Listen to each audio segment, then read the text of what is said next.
I mean, Mitt Romney, the man goes to the State of the Union of the United States wearing a Ukraine lapel pin, tells me, a Latino gay man, that I shouldn't sit in the front, that I should be in the back. Well, guess what? Rosa Parks didn't sit in the back, and neither am I going to sit in the back. Ain't nothing changed, nothing new here to see. This ain't nothing but some political maneuvering. America, welcome to the eulogy, eat it up. It's called political buffoonery. Hello and welcome back to another episode of This Week in DUMBmocracy. It's a show where we showcase politicos caught in the wild doing absolutely buffoonish things. And we analyze them based upon the principles I discuss in my book, Schnooks, Crooks, Liars, and Scoundrels, a field guide to identifying political buffoons, available right now on Amazon and at Barnes & Nobles. So for today's episode, boy do we have a doozy. We have New York Congressman George Santos. What can I say about George Santos that hasn't already been said? He's facing federal charges. He lied to his own voters about his education, his resume, just about everything in his life. And now he has the audacity to compare himself to Rosa Parks. In a recent interview with a center-right political commentator from New Jersey, Mike Crispy, I think his name is. I got nothing to add to this, folks. It speaks for itself.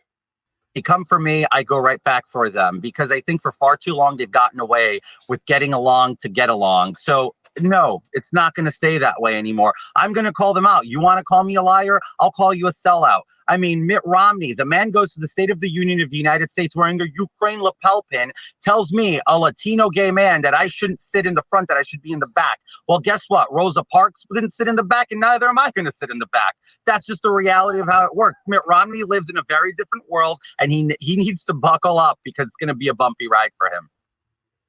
Wow. Can you talk about delusional? The man has finally snapped. Maybe he's finally snapped. That's the only thing I can think of here. I don't get it.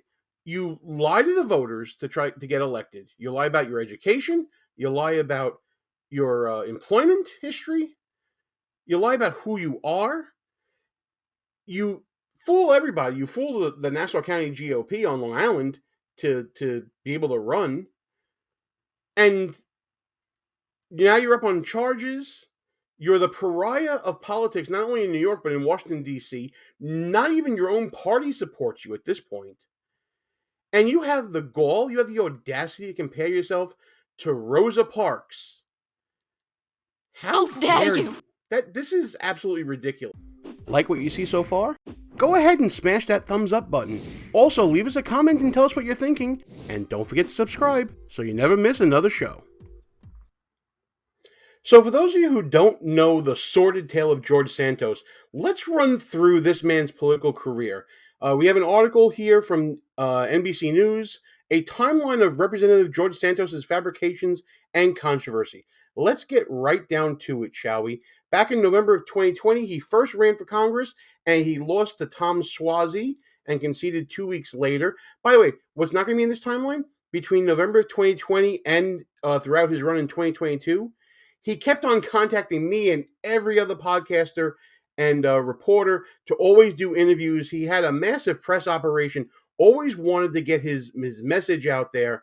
Unlike any other politician, but you could just tell that there was something off with this guy. Skip ahead to September of 2022. Santos files his personal financial disclosure claiming that assets are as much as $11 million, which is a massive increase in his net worth from 2 years prior. He wins the race, of course, in November of 2022 in his second bid, and it celebrated as LGBTQ political history, being the first openly gay congressional candidate, one of two, I believe.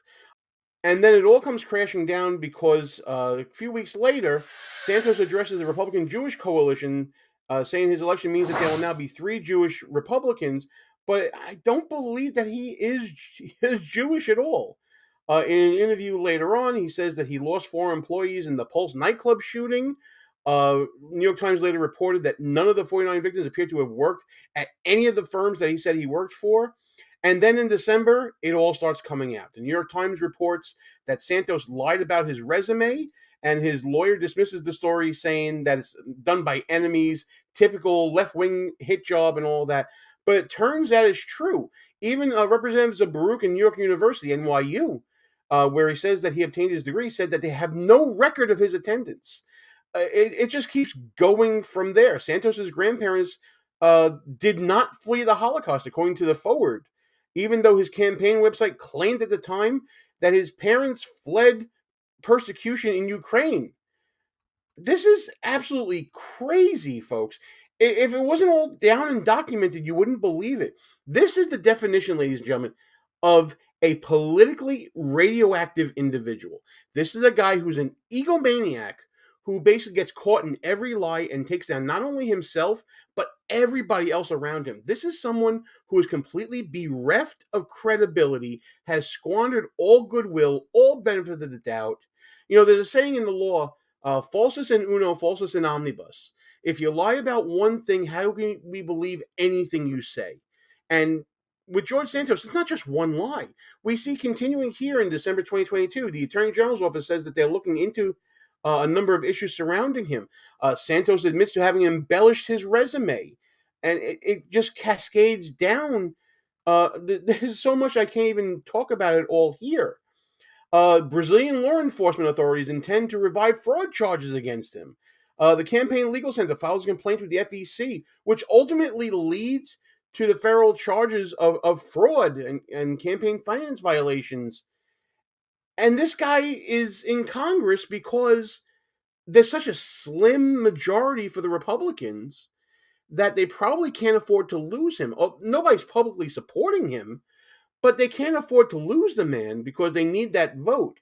And he's taking clear advantage of every situation.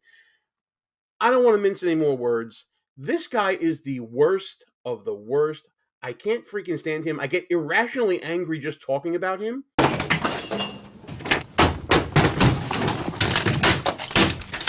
And all I can say about George Santos is I hope posterity ultimately remembers this as a bump in the road, a political footnote, a punchline, just a complete aberration of what it means to serve and what it means to be a leader.